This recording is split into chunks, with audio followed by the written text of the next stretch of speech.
Hello student, कैसे हैं आप सब। आशा करता हूँ सभी फिट और फाइन होंगे। प्यारे बच्चों, आज की इस वाली वीडियो से ना हम लोग एक्सरसाइज 4B स्टार्ट करने जा रहे हैं। यहाँ पर जो आपको क्वेश्चन नंबर 1 दिया है, मैं आपको इस वीडियो में इसको समझाऊंगा। ये देखो, केवल आपके रिवीजन के लिए दिया हुआ है। जो आपने क्लास 7 और 8 में जो क्वेश्चन सॉल्व करके आए हैं ना, केवल उसी का रिवीजन के लिए आपको क्वेश्चन नंबर 1 दिया गया है, ताकि आपको याद आ जाए कि किधर एक्स एक्सिस होता है, कहाँ पर वाई एक्सिस होता है ग्राफ पेपर में। उसके अलावा कौन सा हमारा प्लस वाला होता है, कौन सा माइनस वाला होता है, ये आपको थोड़ा सा बस याद हो जाए, इसके लिए ये आपको दिया गया है। यहाँ पर मेन जो क्वेश्चन शुरू होगा ना, वो क्वेश्चन नंबर 2 से आगे के जो क्वेश्चन है वो है। अगर इन क्वेश्चंस को आपने समझ लिया तो समझ लो कि पूरा का पूरा चैप्टर आपने बना लिया। ये वाला तो कुछ नहीं है, दाल भात है, केवल आपके लिए रिवीजन एक तरह से। तो आइए स्टार्ट करते हैं। इस वाले वीडियो में अपन रिवीजन ही एक तरह से करेंगे, यानी क्वेश्चन नंबर 1 को सॉल्व करना सीखेंगे। बाकी जो मैं आगे की वीडियोस बनाऊंगा ना, एकदम डिटेल में समझा करके आपको, उनका लिंक आपको नीचे डिस्क्रिप्शन बॉक्स में मिल जाएगा। वहां जाकर के आपको ऑल वीडियो क्या नाम है, ऑल वीडियोस ऑफ चैप्टर 4 करके एक लिंक दिया रहेगा, उसमें क्लिक करना। तो इस चैप्टर के आपको सारे के सारे वीडियोस मिल जाएंगे, चाहे वो 4A के हो, चाहे 4B के हो, या फिर इसके आगे भी अगर एक्सरसाइज होगा ना, उसका भी वीडियो मैं बनाऊंगा, तो उसी लिंक से आपको मिल जाएगा। तो चलिए अभी स्टार्ट करें जल्दी से, बिना टाइम वेस्ट किए। और इन वाले क्वेश्चन को कैसे सॉल्व करना है मैं आपको कॉपी में समझा देता हूँ, ग्राफ पेपर के साथ। तो सबसे पहले तो आप एक ग्राफ पेपर ले लो, ज़्यादा बड़ा ज़्यादा छोटा नहीं, मीडियम साइज का लेना। पेज वेस्ट मत करना। अगर आपका काम आधा पेज में हो जा रहा है तो पूरे पेज में काम करके जबरदस्ती का पेज को बर्बाद मत करना, ठीक है। ग्राफ पेपर बहुत मुश्किल से मिलता है, इसीलिए इसका यूज़ अच्छे से कीजिएगा। अब हम लोग क्या जानते हैं कि दो लाइन होते हैं, आपको थोड़ा थोड़ा याद आ रहा होगा। एक इस तरीके से लाइन होता है, सीधा सीधा वर्टिकल लाइन। रुको मैं बना लेता हूँ थोड़ा सा।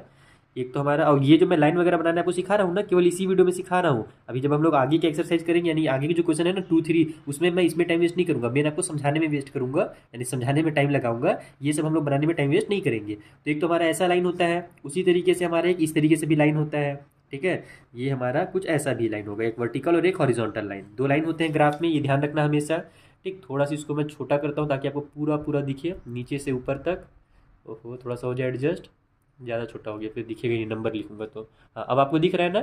अब देखो क्या होता है कि ये जो ऐसी लाइन होती है ना, इसको अपन एक्स एक्सिस बोलते हैं। ये वाली जो लाइन होती है, इसको वाई एक्सिस बोला जाता है। इधर जो होता है हमारा, वो प्लस वाला एक्स रहता है। ये जो है ना हमारा, ये प्लस का एक्स रहेगा, यानी एक्स लिखते हैं इसको। और इधर वाली जो लाइन रहती है वो एक्स डैश रहती है, इस तरीके से इसको एक्स डैश लिखा जाता है। उसी तरीके से ऊपर हमारा वाई रहता है, और नीचे में जो हमारी पॉइंट रहती है उसको अपन वाई डैश लिखते हैं। ठीक, ये सब याद आ रहा होगा आपको। इसको first quadrant, second quadrant, third quadrant, fourth quadrant कहते हैं। उसमें भी मैंने आपको समझाया था कि ये हमारा प्लस प्लस का होता है, ये हमारा माइनस प्लस का होता है, ये दोनों हमारे माइनस माइनस के होते हैं, और ये प्लस माइनस का होता है। अब बोलोगे सर ये आप क्या बोल रहे हैं, हम लोग को पल्ले कुछ नहीं पड़ रहा है। तो देखो अभी मैं समझा रहा हूं आपको। ये जो बीच का पॉइंट रहता है ना, इसको 0 0 कहा जाता है, क्योंकि यहाँ से स्टार्ट किया जाता है, ये ओरिजिन पॉइंट है। इधर आप चलोगे तो ये हमारा +1 है, ठीक है। ये +2 कहलाएगा, ये +3 है, ये +4 है, और ये +5 पॉइंट है। मैं लिख भी देता हूँ यहाँ पर, देखो 1, ये 2, ये 3, ये 4 और ये 5। एक्स की तरफ आपने चला तो प्लस का नंबर लिख रहे हैं आप। उसी तरीके से वाई की तरफ, सॉरी एक्स डैश की तरफ चलोगे तो ये भी एक्स का ही है, लेकिन ये माइनस वाला रहेगा। जैसे ये हो जाएगा मेरा -1, ये होगा -2, ये वाली पॉइंट -3 हो जाएगी, ये पॉइंट -4 हो जाएगी, लास्ट वाला मान लो ये वाला पॉइंट हमारा -5 है, ठीक है। ये एक्स डैश इधर में लिख देता, तो ये मेरा -5 चारों साइड, यानी कि कभी से मैं 5 तक लिख ही दिया करो, ठीक है। तो ये हो गया। अब ऊपर की तरफ अगर अपन चल रहे हैं तो ऊपर भी हमारा उसी तरीके से होगा। ये 0 0 था, ये हमारा 1 हो जाएगा, ये 2 होगा, ये 3 होगा, ये 4 होगा, और ये 5 होगा, ठीक है। तो मैं लिख देता हूँ, ये प्लस वाला 1 होगा, ये 2 होगा, ये 3, 4 और ये 5। इधर हम लोग ऊपर जा रहे हैं तो ये प्लस के साथ रहेगा। वाई का जो हमारा सिंपल वाई है वो प्लस वाला है। जो वाई डैश होता है नीचे के साइड, वो माइनस का रहता है। जैसे ये वाला पॉइंट जो होगा ना मेरा, ये -1 रहेगा, वाई का -1, ठीक है। जैसे ये एक्स का -1 था, ये वाई का -1 कहलाएगा। ये वाला पॉइंट -2 होगा, ये -3 होगा, नीचे -4 होगा, उसके नीचे एक और रखेंगे तो -5 होगा, ठीक है। इतना समझ में आ गया। अब मैंने आपको शुरू में क्या बोला था, ये फर्स्ट क्वाड्रेंट होता है, जो फर्स्ट क्वाड्रेंट बोलते हैं, ये प्लस प्लस का रहता है। प्लस प्लस से क्यों रहता है, क्योंकि देखो इस जगह पर जो भी हमारे पॉइंट्स आएंगे ना, वो एक्स वाले भी प्लस का रहेगा, और वाई का भी देखो प्लस का है। इधर से भी प्लस आ रहा है, इधर से प्लस आ रहा है, तो ये जो एरिया रहेगा ना हमारा, एक्स वाला भी प्लस आएगा और वाई वाला भी प्लस आएगा। इसको हम लोग यहाँ पर फर्स्ट क्वाड्रेंट बोलते हैं, जो कि दोनों प्लस के रहते हैं। प्लस और प्लस इसको लिखा जाता है इस तरीके से, फर्स्ट क्वाड्रेंट। बस मैं आपको समझाने के लिए लिख रहा हूँ, आगे चलकर हो सके काम है आपके, इसलिए मैं यहाँ पर बता दे रहा हूँ। एक तरह से कह लो ये हमारा इंट्रो वाला वीडियो है। उसी तरीके से ये हमारा सेकेंड क्वाड्रेंट कहलाता है। इसमें एक्स वाला क्या है, माइनस है, और वाई वाला क्या है, प्लस है, ठीक है। तो हम लोग पहले एक्स का ही लिखते हैं। जो पहला हमारा नंबर रहता है ना कभी भी, वो एक्स पे लिखा जाता है। तो यहाँ पर एक्स होगा हमारा माइनस और वाई होगा प्लस, इसीलिए सेकेंड वाले क्वाड्रेंट को माइनस प्लस कहा जाता है। ये हमारा जो थर्ड क्वाड्रेंट है, इसमें आप देखोगे कि एक्स वाला भी माइनस है और वाई वाला भी माइनस है, इसलिए थर्ड क्वाड्रेंट को अपन माइनस और माइनस से डिनोट करते हैं। उसके बाद जो फोर्थ क्वाड्रेंट आता है लास्ट वाले में, इसमें एक्स होता है प्लस और वाई होता है माइनस, इसलिए इसको अपन प्लस और माइनस के नाम से डिनोट करते हैं। ठीक है, इस तरीके से ये ध्यान रखना। अब अपन के पास दिया हुआ था क्वेश्चन, ये मेन है, बस यही इतना समझना है। ये हमारा बन गया यहाँ पर क्या बोलते हैं, ग्राफ में लाइन बना ली हमने, एक्स एक्सिस वाई एक्सिस। अब अपने पास क्वेश्चन आ जाता है, मैंने क्वेश्चन को इस तरीके से लिख लिया है। पहला क्वेश्चन जो हमारे पास है, x इक्वल टू 4 दिया गया है, तो यहाँ पर जब x का वैल्यू दे दिया गया है और y का वैल्यू कुछ नहीं बोल रहा है, इसका मतलब कि y कितना है, y हमारे पास कुछ नहीं यानी कि 0 है। समझ में आ गया। अगर x आपको 4 दिया है तो समझ जाना कि y का वैल्यू 0 होगा। तो x हमारा 4 किधर आएगा, देखो x वाला हमारा लाइन ये है और x हमारा प्लस में दिया हुआ है। देखो ये हमारा जो क्वेश्चन है +4 है, तो यहाँ पर हम लोग 4 देखो यहाँ पर आ रहा है x का, और y की तरफ कितना है, 0 है। तो y की तरफ ना ही अपने को ऊपर बढ़ना है, अगर मान लो y की तरफ 1 रहता प्लस वाला तो हम लोग ऊपर बढ़ते, और अगर हमारे पास y का -1 रहता है तो अपन नीचे बढ़ते, लेकिन y का तो 0 है, कुछ नहीं करना है। तो बस यही वाला जो पॉइंट होगा ना, ये वाला पॉइंट, यही हमारा क्या हो जाएगा, 4 और 0, जिसमें x हमारा 4 है और y हमारा 0 है। ऐसे इसको डिनोट किया जाता है। चलिए मैं जल्दी से जितने भी क्वेश्चन है ना इसमें उतार लेता हूँ, फिर आगे सॉल्व करते हैं। तो यहाँ पर हमने सारे क्वेश्चन उतार लिए हैं। आपको साफ साफ दिख रहा होगा कि जो सेकंड क्वेश्चन है उसमें हमसे बोला गया था x + 4 = 0, बस इतना ही लिख के छोड़ दिया गया था। तो सबसे पहले क्या करेंगे, हम यहाँ से x की वैल्यू निकालेंगे। 4 को हम लोग कर देंगे राइट साइड में ट्रांसफर, तो इधर 4 प्लस में था, इधर आकर के 4 बेचारा माइनस में हो जाएगा। तो जब x का वैल्यू -4 हो गया और y का कुछ दिया ही नहीं है, तो y का जो वैल्यू होगा वो हमारा 0 हो जाएगा। ठीक है, जिसका वैल्यू नहीं दिया है समझ जाओ कि वो 0 है।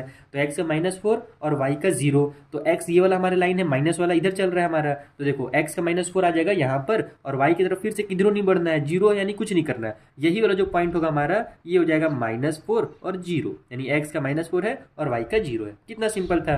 थर्ड वाला में y का 3 दिया हुआ है, तो y का +3 है, ध्यान रखना प्लस और माइनस में। तो y का चूंकि +3 है तो हम लोग यहाँ पर से स्टार्ट करेंगे और प्लस की तरफ बढ़ेंगे। y का हमारा प्लस ऊपर जाता है और y का माइनस नीचे आता है, तो हमारा +3, ये देखो 1 2 और ये 3, यहाँ पर हमारा 3 है +3, तो यही पॉइंट हो जाएगा। देखो यहाँ पर अब हमारा y3 है, तो इसमें आप ऐसे भी जरूर लिख देना एग्जाम में, अगर सॉल्व करने के लिए मान लो आ गया या रफ फेयर कॉपी में सॉल्व कर रहे हो, तो y अगर = 3 है तो x = हमारा 0 हो जाएगा। ये बता देना कि अगर y का वैल्यू 3 दिया है तो x का वैल्यू 0 हो गया। तो हमारा यहाँ पर क्या बन रहा है, x का वैल्यू 0 और y का वैल्यू 3 बन रहा है। अब इसको लिखा कैसे जाता है वो समझना, कि भले हम लोग को y दिया गया है लेकिन पहले आप y की वैल्यू नहीं लिखोगे।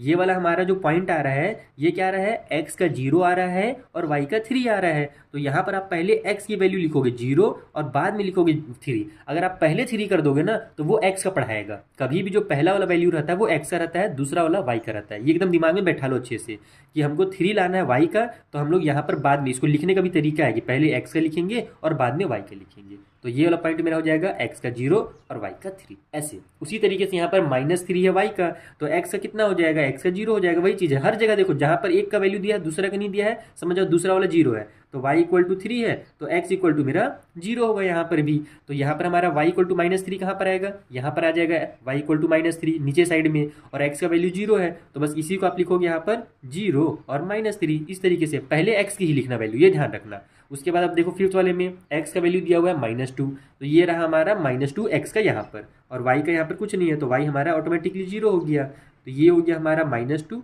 तो यही वाला बस जो पॉइंट है ये हो जाएगा -2 और 0 y का। उसी तरीके से x का +5 है तो y का हो जाएगा 0, तो x का +5 देखो यहाँ पर मेरा आ रहा है, क्योंकि यहाँ मेरा x वाला प्लस वाला इधर चल रहा था, तो यही पॉइंट मेरा हो जाएगा y का x का +5 और y का 0।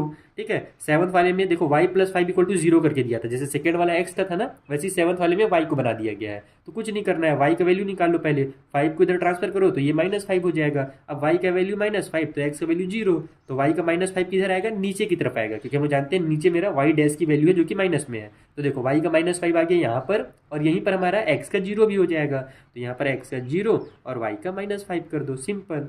जिसका भी वैल्यू नहीं दिया, अगर एक भी 0 है ना, कभी भी ध्यान रखना, अगर एक नंबर भी 0 है तो वो लाइन में ही हमारा वैल्यू आता है, चाहे x वाला वैल्यू 0 हो चाहे y वाला वैल्यू 0 हो। अगर किसी भी एक का वैल्यू अगर 0 दे दिया गया है तो हमारा सीधा सीधा जो हमने लाइन बनाया है ना वहीं पर हमारा पॉइंट आएगा, और अगर कुछ दोनों नंबर दिए रहेंगे तो आपको फिर इधर इधर यहाँ यहाँ या फिर यहाँ पर आएगा आंसर। तो ये हो गया हमारा 7th वाला ना, बच गया 8 वाला। चलो y = 4 है, इसको आप बना ही लेना, बता देना मेरे को कहाँ पर आएगा, मैं नहीं बताऊंगा, चलो बता दूंगा तो चीटिंग हो जाएगा। इसको आप मुझे कमेंट बॉक्स में कैसे बताओगे यार, कमेंट बॉक्स में तो ग्राफ बनेगा नहीं, छोड़ो मैं ही बता देता हूँ। y = 4 है तो x = 0 आएगा हमारा, तो देखो y हमारा इधर +4 जा रहा है, तो ये वही वाला जो पॉइंट होगा मेरा, ये हो जाएगा 0x का और y का +4। यहाँ पर पहले 0 लिखा था ना, हाँ पहले 0 लिखा था क्योंकि ये मेरा x की वैल्यू थी। तो इस तरीके से आपको ग्राफ में प्लॉट करना रहता है नंबर्स को, पॉइंट्स को, ठीक है। तो ये तो हमारा बेसिक था, मैंने यहाँ पर बेसिक कॉन्सेप्ट आपको समझा दिया। जो आगे के मैं भी वीडियोस बनाऊंगा उसमें मैं बार बार आपको ये ग्राफ बनाना नहीं सिखाऊंगा ना, उसमें पहले से मैं ग्राफ बना लूंगा, सीधे मैं आपको सॉल्व करना सिखाऊंगा, ताकि हमारा जो टाइम है वो थोड़ा सा बच सके, ठीक है। तो मिलते हैं हम लोग नेक्स्ट वाले वीडियो में, जहाँ पर से हमारा जो मेन क्वेश्चन है, क्वेश्चन नंबर 2, वो स्टार्ट होने वाला है। तब तक के लिए थैंक यू फॉर वॉचिंग।